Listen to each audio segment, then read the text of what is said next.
Congratulations on 10 years, a whole decade of Art Zone with Nancy Guppy. You rule, we love you. Thunder Pussy loves Nancy.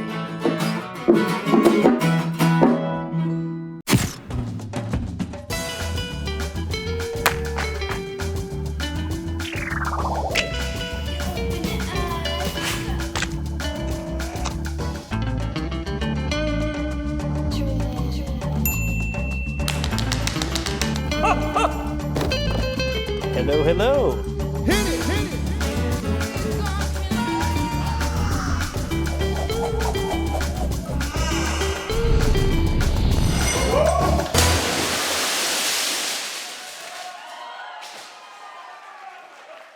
Hi, everybody, and welcome to the show. I'm Nancy Guppy here at beautiful Georgetown Stables, and we've got a tasty lineup of art for you this week. Take a look. The unsung hero of iconic Seattle signs. She designed Ivor's first sign on the waterfront, and that opened in the 1940s. I think that was one of the first big signs. Cat videos hit the big screen. Opera baritone Jorell Williams curates the calendar. A visit to the AZ Vault.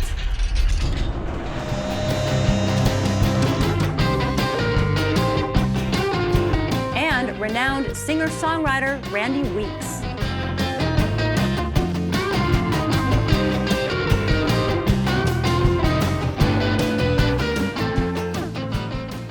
We'll begin with Marge Levy, a wonderful ceramicist whose no-nonsense approach to making art and living life is a breath of fresh air.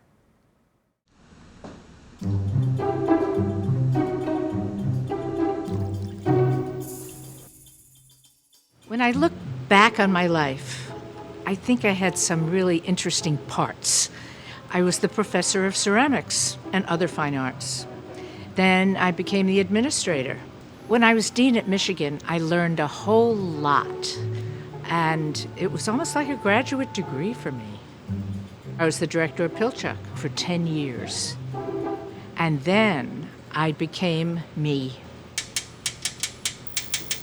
I never had a hobby, and when I stopped working full-time, I said, hobby, I could do something. So I started scuba diving.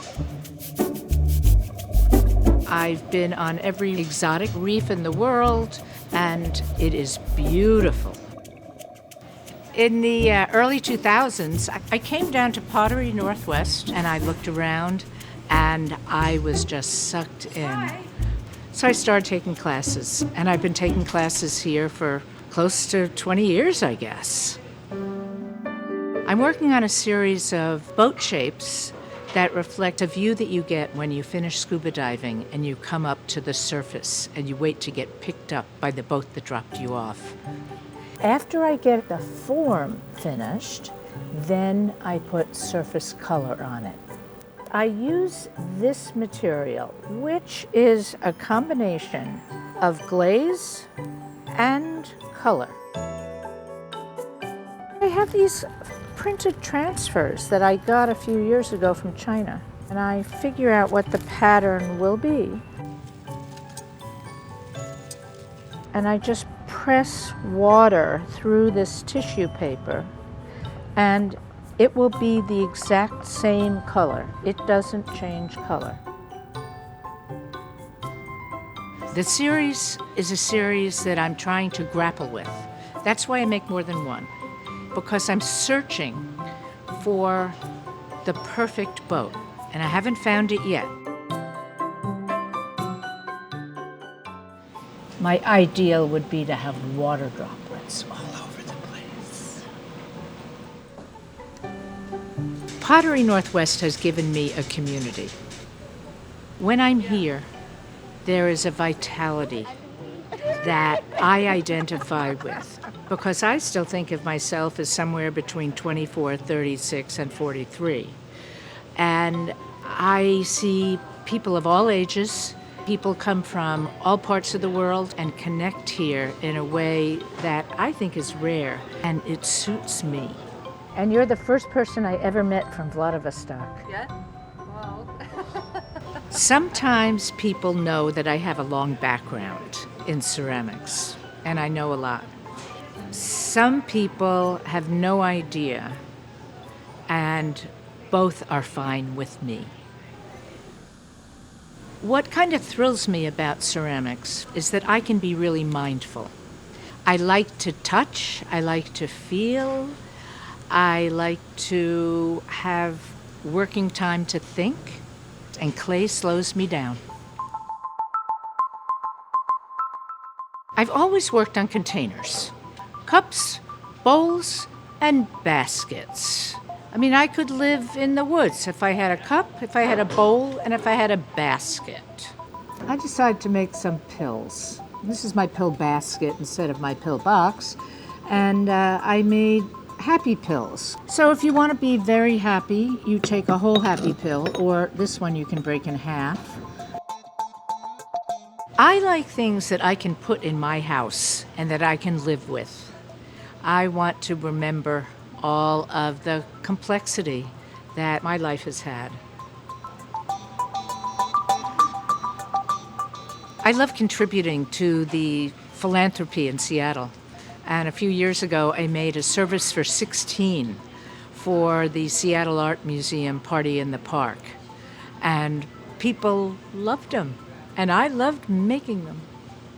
I want there to be a vibrant art community in Seattle. And I feel compelled to show my love, to be a docent at SAM, to be a supporter of a lot of other organizations, to be on the board of Artists Trust. I cannot help myself. When I'm working, I'm remembering diving. I'm remembering traveling to India. I'm remembering feelings. I'm really remembering happiness. And it thrills me when things work out beautifully. Learn more about Pottery Northwest, including how to sign up for classes, on their website.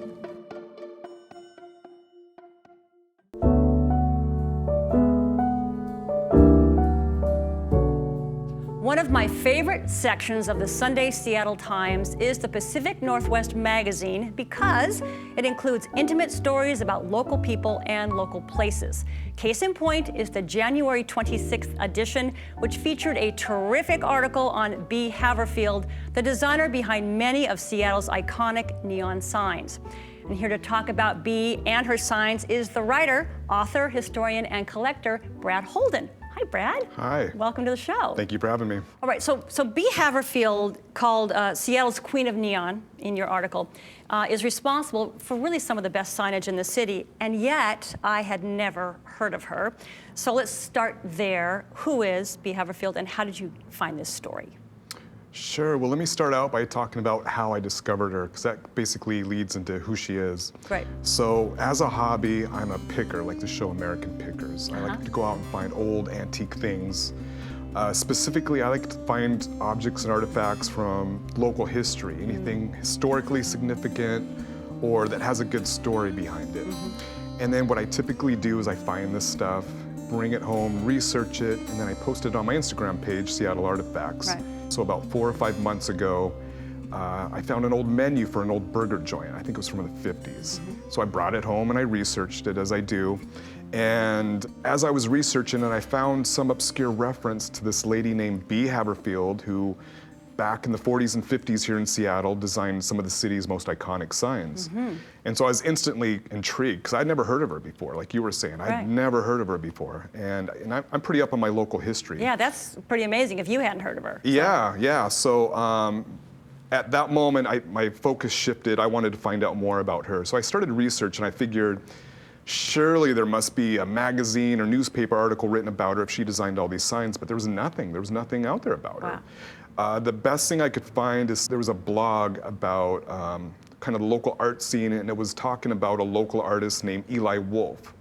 And in this piece about him, it mentioned that his grandmother was this Bea Haverfield lady who designed all these signs.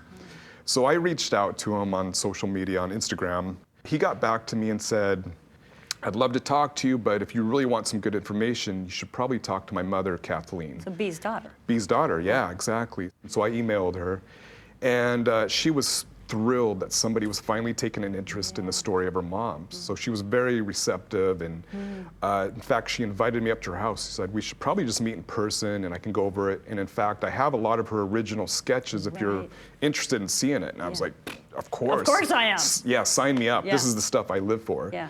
So I went up there on a weekend, I think it was a Saturday, and I spent the entire afternoon at her house. And she pulled out these big cardboard binders full of these sketches of bees. Wow. And we just spent the afternoon going through them. And I think it was kind of an emotional, cathartic moment for her, because these were basically time capsules that had just been stored away for decades. Right. And so all these memories were starting to kind of flood back as she was going through these sketches, which were just amazing. My mind was just blown. I mean, they were just not only historically significant, but artistically too. They were just true works of art, in my opinion. And I'm also hearing stories about her mom as she's going through these sketches. And I'm just thinking to myself, you know, this is amazing. This story really needs to get out there. People need to know who this lady was. So that night I went home and I had taken a bunch of photos of her sketches. And so I posted them on my Instagram account and it just blew up. Wow.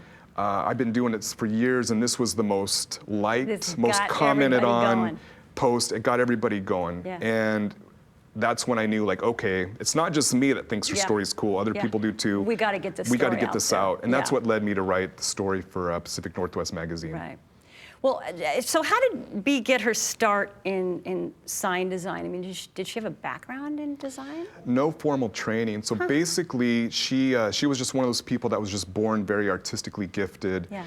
In high school, she met a boy by the name of Eldon Fizzler, and he was also an artsy kind of guy. And they started dating. After high school, they married, and they kind of combined their artistic talents together and started a sign business.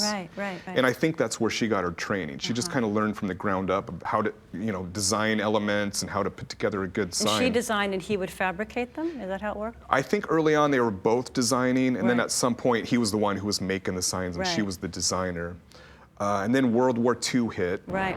And he went off in the Navy to go fight the war, and she got a job at Boeing. She became a Rosie the Riveter. She became a Rosie the Riveter, yeah. She was working, making airplane parts for the war so effort. the sign business went aside for It went a spell, aside, right? yep, And exactly. then in 1945, the war ends, and that is really when Bea's career, or really prolific, all of her great signs that we know really happened. So tell us about that. Yeah, so after the war, they resumed their sign business. And then at some point, I don't know the exact details, and the family really doesn't know either, but it sounds like there was a much larger sign company known as Campbell Neon. There were a few local sign companies here, but they were one of the big fish. And I think what happened is they bought out Bea and Eldon's sign business and said, why don't you guys come work for us? They could probably recognize they were talented. Yeah. So they brought them on board. Right. And Bea, at that point, became Campbell Neon's one of their lead designers.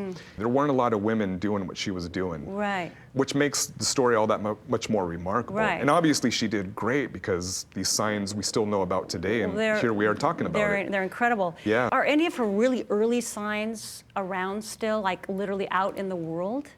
Well, so early career signs, Yeah, so she designed Ivor's first sign on the waterfront, and that opened in the 1940s. I think that was one of her first big signs. And as far as I know, that one still exists. I don't know if they've replaced it. Yeah. So if that one is the original sign or if it's been since replaced, but she was the original designer of that sign. Right. And in fact, it's in her handwriting. Right. That kind of cursive script. Same with the Dick sign. Right. Which we want to talk about that. Like the details of her signs, the beautiful details, like the elephants, the little elephants in the elephant car wash sign. Tell me about those. There's 4 sheet metal elephants at the base of the sign. They're very cartoony looking. Yeah.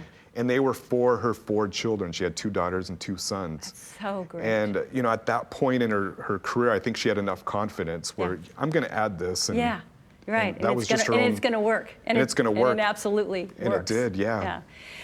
Her designs, they strike me, they're effective signage, business-wise. Sure. Very artistically pleasing. So let's talk a little bit about those elements. What do you think made her signs kind of so evocative? You know, I think a lot of advertising during that period it was really kitschy. It had a very kitschy factor, and I think she embraced that. And you see that, and I think it makes her signs kind of endearing. And then her scripting. I mean, her scripting that, like too, you said yeah. with Ivers, that was her scripting, and her script was also for Dick's Drive-In. Correct. Yeah. Just the little flourishes, it's just the details just really stand out. I think that's what makes the sign so iconic. Right. Yeah. Right. Well, so for people who grew up here or have lived here a long time, you and I both from the area, B's signs, they have an emotional resonance. They are Seattle, I think. You know. I agree. So, is it possible to quantify kind of the effect that signage has had or has on our communal quality of life? Yeah, definitely. You know, I think it's a large part of Seattle's metropolitan identity. When they show pictures of Seattle, you know, you see pictures of the Space Needle, but you also see a lot of these signs. You'll see the Elephant Car Wash sign. You see the Dick sign. And it's just become kind of the urban landscape here, these signs. And they've survived over decades now. And they're still very iconic. And they make you feel good. And they make you feel good. Yeah, it makes me very happy to see any of those signs. Me too. It makes me very happy to go to Dick's Drive-In and get a hamburger as well. Amen. A Dick's Deluxe. Dick's Deluxe, I'm a special.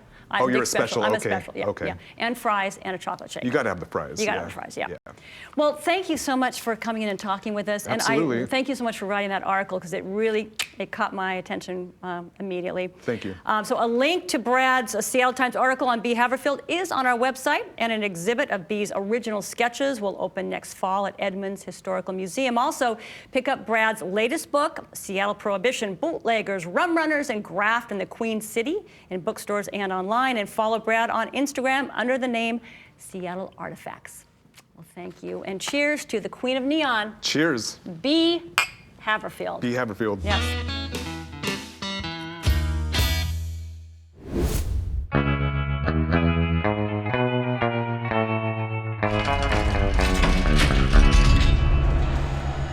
I don't think of myself as a comedian. I don't. You don't? Why not? I've often wondered, what is comedy, Nancy? Failed tragedy. Yes, I think. absolutely. I tend to laugh when things go a bit wrong. That's always when it's interesting. Every night I'm on stage, I'm hoping there'll be an accident of some kind.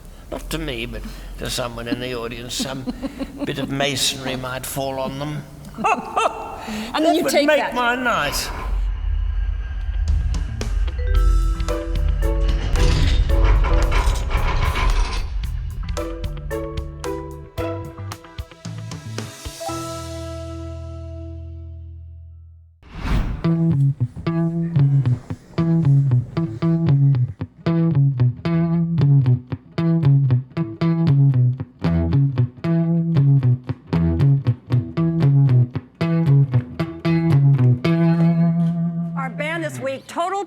Randy Weeks and the Silent Treatment. I'm so thrilled that you're here. It's great to be here. Big fan. So let's meet the band, shall we? All right. Starting with Mr. Hat. This is, on rhythm guitar, George Gleason. Hi, George. Great to see you, man. And this? Cuts Peasley on the drums. Also, Christopher Walken. Look-alike. Totally. Yep. And how about this lovely man? This is Aaron Harmonson on the bass guitar. Well, it's great to see all of you. Super guys. Now, when I saw you for the first time perform, it was at Tim's Tavern, kind of Greenwood, 145th or 105th. And it's like a good time bar, It's right? a great bar. It's a great bar. And I was totally hooked when right off the bat, you are a great guitar player and you're a really outstanding songwriter. You put out 4 albums, right? Madeline, sold out at the cinema. Sugarfinger, Going My Way. Your songs have been in commercials and movies and covered by a lot of artists, including the great Lucinda Williams. So just so we want everyone to understand this, that her album was in 1998, Car Wheels on a Gravel Road. It won the Grammy. She was nominated for a performance of the song Can't Let Go. And that song was written by you, which is a great song. Thank so you. how did she get a hold of that? I was just playing the song with a band that I was playing in back in North Hollywood. Maybe back in '93 or something like that. And she was hanging around the bar. It was the Palomino, North Hollywood. And we used to play shows together with her back in the day. And she heard me play that song, and she mentioned, hey, I like that song, And then a few years later, she called me up and said she was interested in maybe, playing it or something, and she asked me to send her a tape of it, and I sent her a tape, and lo and behold, Rest those is guys history. did the most. The version that those guys did is just like, forget it. It's fantastic. Oh, it's really great. It's so great. And I love what she says about you.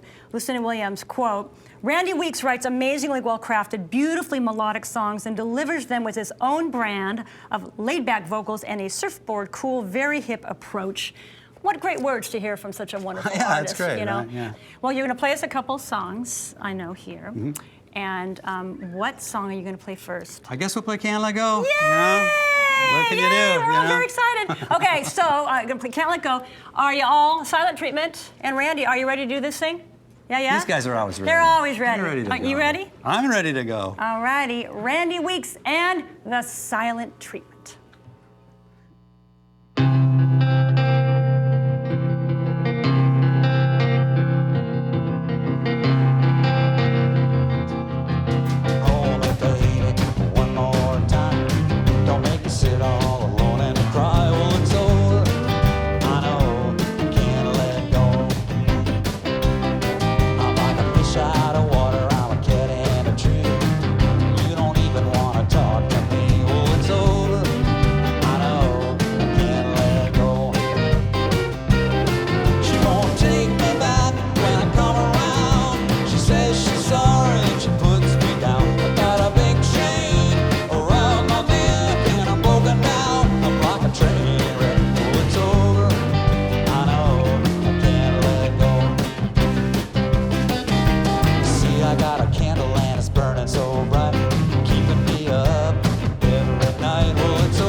Randy's music, including Can't Let Go from his debut record Madeline, is available on iTunes. And catch him live with Christy McWilson Saturday, February 22nd at Slim's Last Chance, and in the Twilight series at Tim's Tavern every other Sunday from 5 to 7, starting March 1st.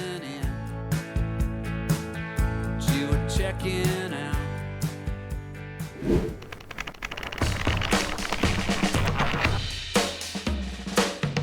Hi, my name is Jorell Williams, and I'm curating this special Black History Month calendar of events.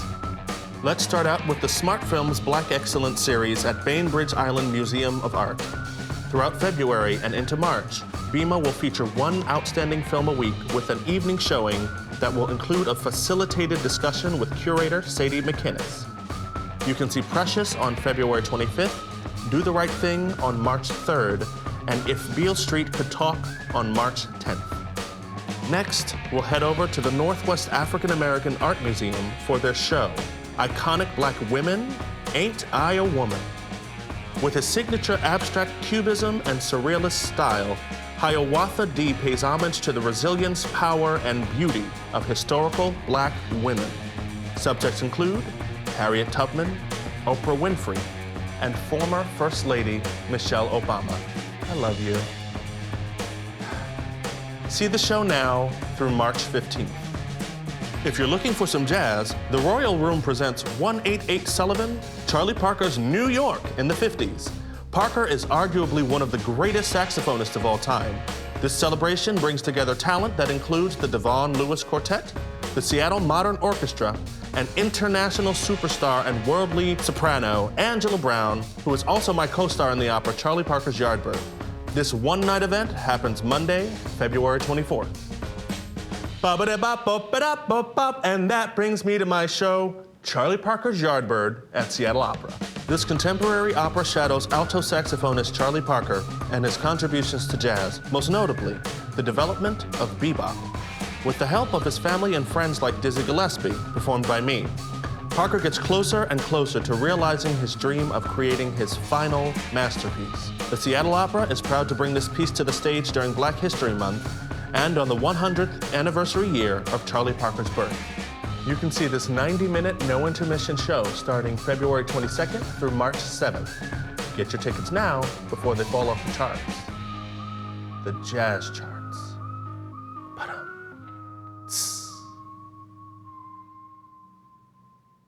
Thanks, Jorell. And we have one more not-to-be-missed item for your calendar. It's the CatVideoFest 2020. This epic event, put together from submissions, internet searches, music videos, and home movies, features 80 minutes of cute, insane, hilarious kitty cat craziness. CatVideoFest 2020 runs February 22nd and 23rd at SIFF Uptown, and a portion of every ticket sold benefits PAWS, a great organization that helps cats in need. And that's it for us. Thanks so much for watching. Have a great week, and we'll see you soon. Said I drove you to it, baby. So write me up, I'll pay the fine. But lock the gate and I will crash right through it. If you change your mind, if you change your mind, if you change your mind, if you change your mind.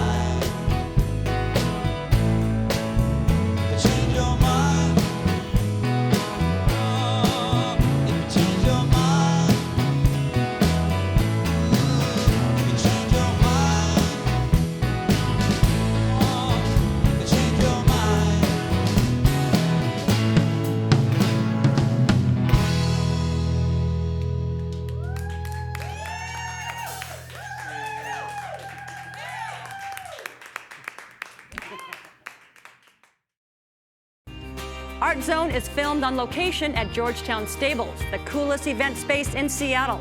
More information is at georgetownstables.com.